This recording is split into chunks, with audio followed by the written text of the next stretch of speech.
Hello, once again, Martin Popoff here. Welcome back to another episode of the Contrarians. This is another one of our regular episodes, although it's going to be a solo show. So I'm doing this one by myself. Marco is I just watched it. He turned in an excellent Elder episode with our Patreon subscribers. It was so cool. I mean, everything you want to know about the Elder and more. So that was really cool. But yeah, I thought I'd knock off a solo show, and this is going to be one of our regular shows. So the concept here, this is our usual concept where, one of us believes in our heart of hearts that an album by a specific band is the greatest album by that band, or our favorite album by the band, put it that way. And this week, we're going to be looking at Foghat.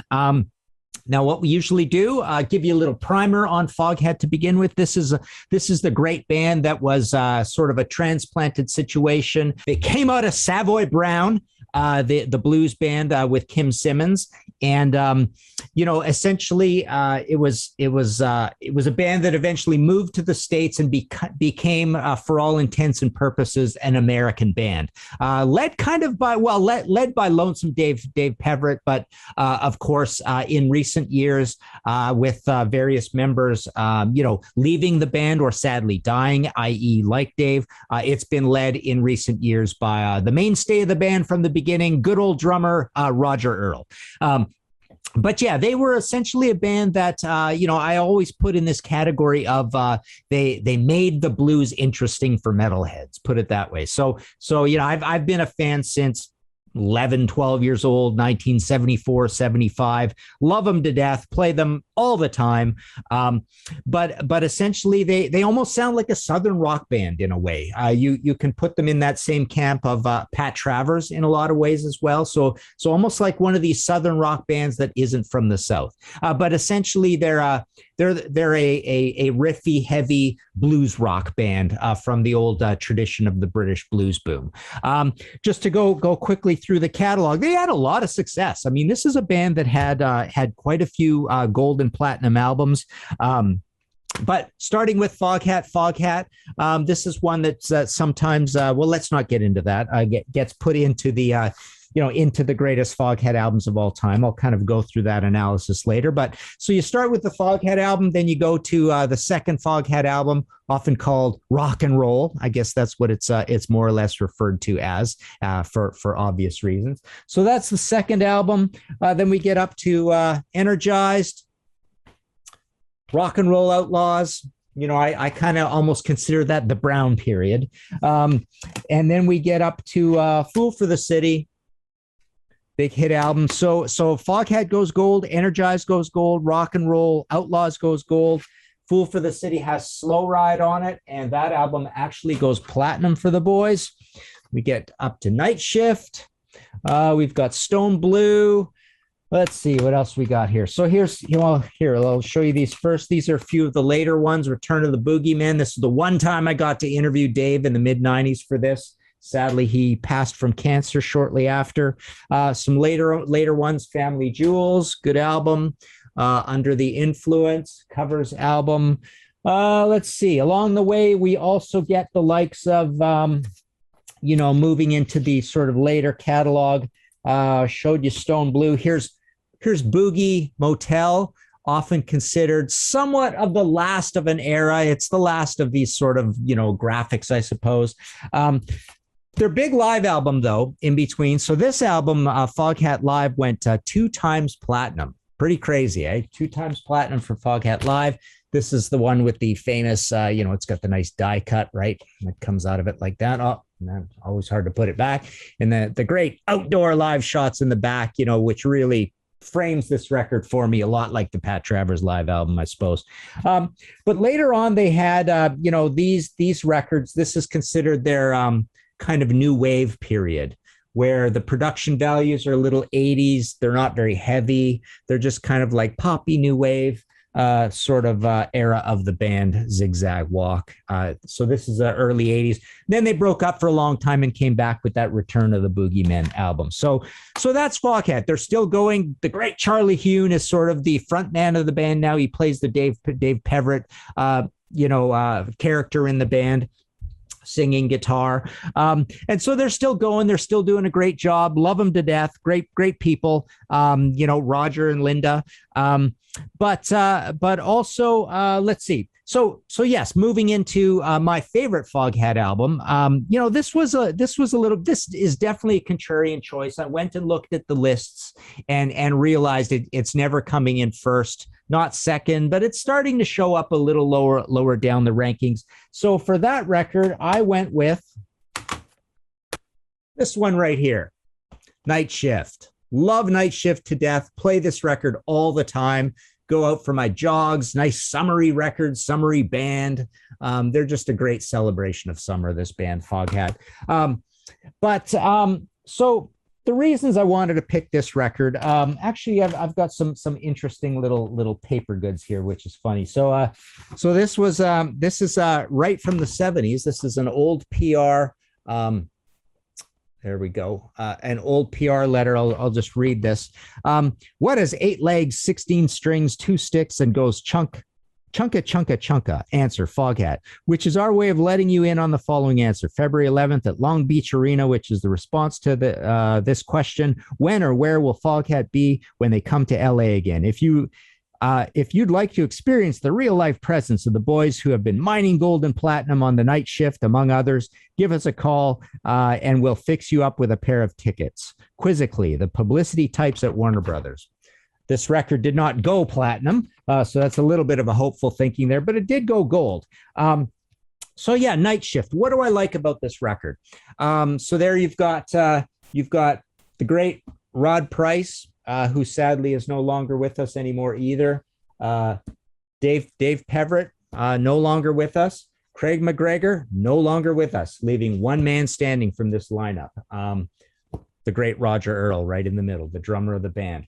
And there's another shot of the guys on the back. This record came out. Where are my notes here? I think it's November 76. Yeah, November 76 is produced by Dan Hartman from the Edgar Winter group. The production on the album is kind of like workmanlike, meat and potatoes. It's not particularly great on the trebles. It's not particularly great on the bass, but it's just a good, hard-hitting album with a lot of mids. It's a little bit of a Tom Werman, Ted Nugent type production, I would say. November 76. What I like about this record is absolutely hands down, a little bit like ZZ Top Fandango. It's got my greatest side of the band, without a doubt. I think they're in the wrong order on the back, but when you look at the, so there you go. So I can't really focus on it there, but so side one of this record goes Driving Wheel, Don't Run Me Down, Burning the Midnight Oil. Absolutely 3 of my favorite Foghat songs of all time. It's literally coming up to, what is that? About 17 minutes of music, only 3 songs on a side, which is quite shocking for a band like this, a good rock and boogie, meat and potatoes band. So it's like this cool trilogy and these slightly longer songs, but Driving Wheel is just your great kind of, modern, American radio rock version of early days boogie woogie. So it's a little bit heavy metal, but boogie. It's kind of a cool shuffle. Roger's kind of good at this, at these various forms of shuffle, which is kind of a hard thing for drummers to do. Don't Run Me Down is really cool. It's got a bit of an epic feel to it, and then it's got this like double time kind of heavy, ass kicking chorus to it. Burning the Midnight Oil is even more epic. It's got this kind of resplendent recline to it, just really kind of powerful and pushing. It's got some really kind of like tasty grooves from Roger on it as well. Flip the album over. It's not my favorite side of Foghat, but still this album wins for my favorite Foghat album. Night Shift, though. It kicks off with Night Shift, the title track, which is a really cool, almost like a little bit Jimmy Page, Richie Blackmore, Egypto, Moroccan riff that they come up with here. It's definitely a heavy metal riff, and it's not a boogie riff at all. Hot Shot Love is one of their kind of murky R&B things that they do well. A little bit of like a drop beat, not drop in time signature, but just I think Roger's hitting tom instead of snare. It doesn't have that driving beat to it. Take Me to the River. I don't like. I don't want Foghat to cover anybody, and that's one of my complaints with later days Foghat. Way too many covers, too much blues. But Take Me to a River is a cover, but they do a pretty heavy version of this. It's a little bit of a reprise of the heaviness that they put into I Just Want to Make Love to You, which was their big early hit off the first album. And I'll Be Standing By is one of their mellow tunes, pretty cool song to close out. A little bit of a gospel feel, a mellow song. So this is where you get the variety, because really 1, 2, 3 on side 1 and the first track on side 2 are all pretty hard hitting Foghat. One of the interesting things about this record is that listed on the back cover is another song called New Place to Call Home, which was never on the album. It's just kind of like an error that's just been sitting there all these years. But they have included it on, it does exist. They have included it on the reissue of the album. And it's kind of a really cool Stonesy acoustic song with some slide, Rod the Bottle Price on slide, and no drums at all. So it's just a pure acoustic ballad, but it would have made a nice addition to the album as well. And they could have fit it on the album. It's not a very long record. Would have made the album, a slightly mellower record.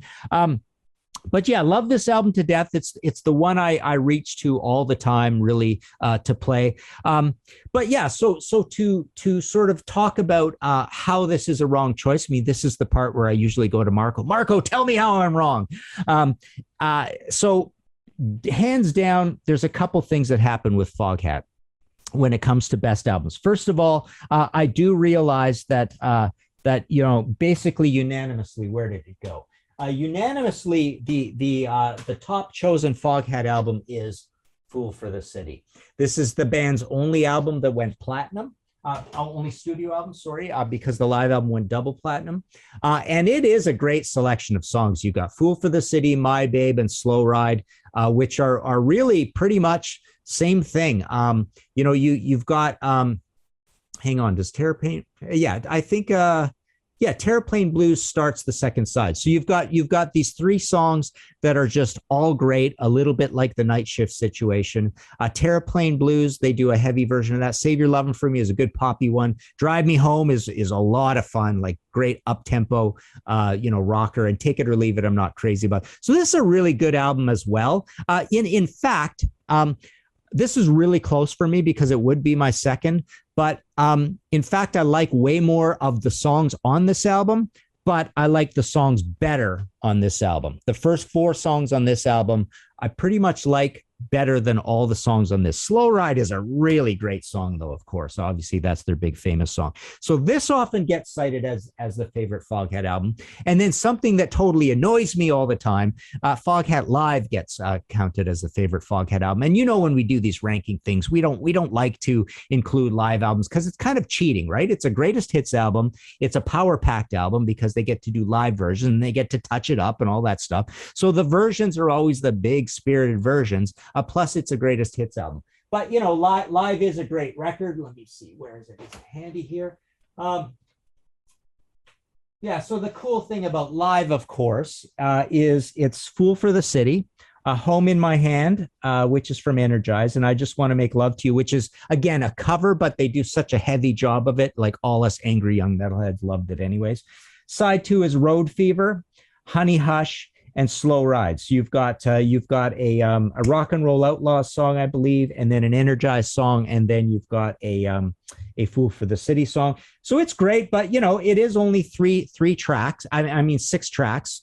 So I'm not crazy about that. But irrespective of that, I just don't want to ever kind of include live albums in these things. I think it's a bit of a cheat. And then the other thing that happens is there's a lot of Foghat fans that do that same ZZ Top thing. ZZ Top's got their brown period with ZZ Top's first album and Rio Grande Mud, and there's a lot of people that consider those the greatest ZZ Top albums. I see that a lot with Foghat. I see a lot of people picking the first album as their favorite Foghat album. And it's got some good things on here. Trouble is a good one too. And Rock and Roll Outlaws, I can see that's a pretty strong album, but I've never been that massive a fan.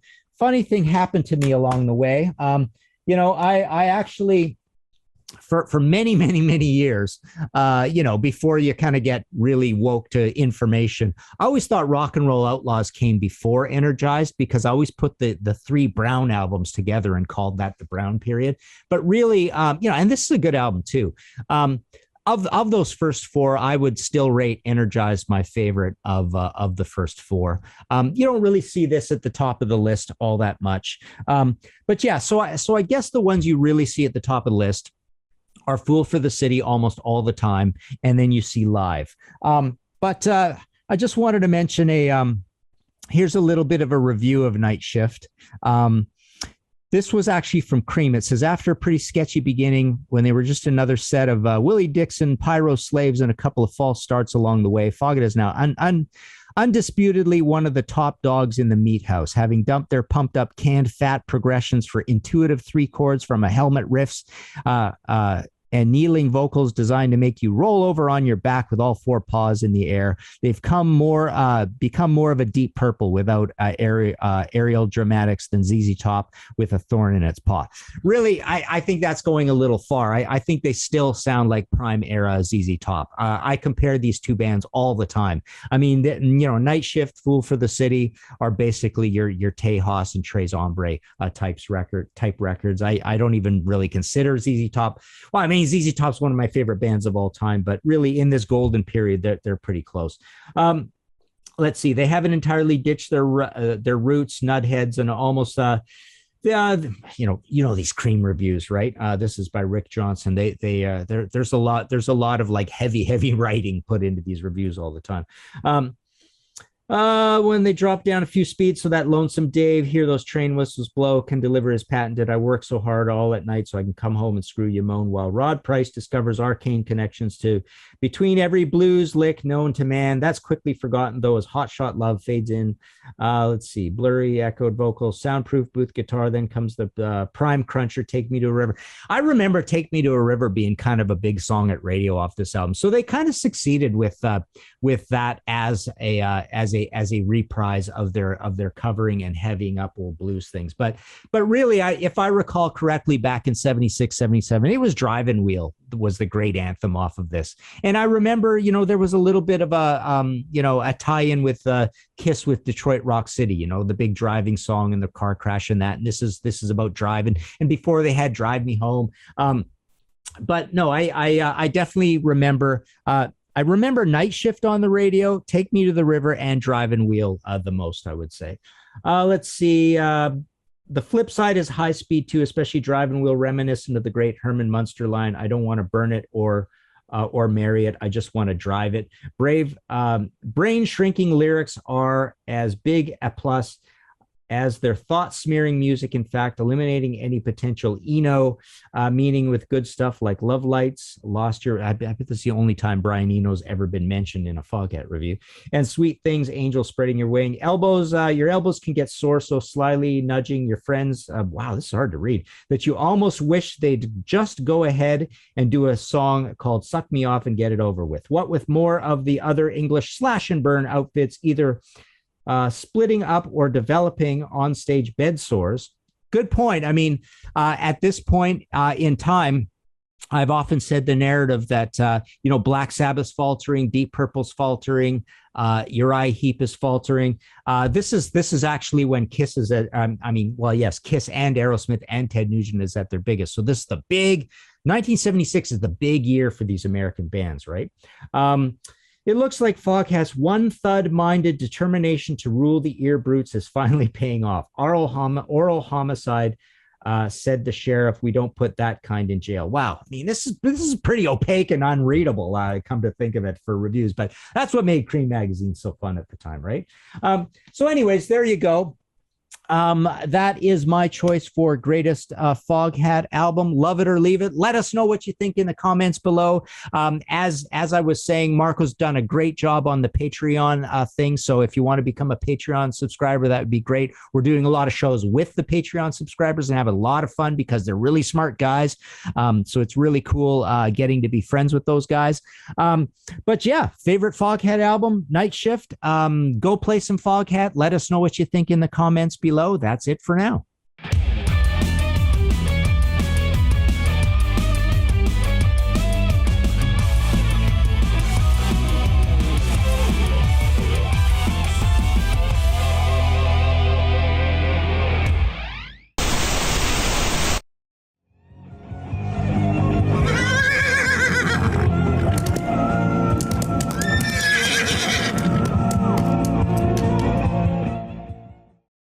That's it, dude.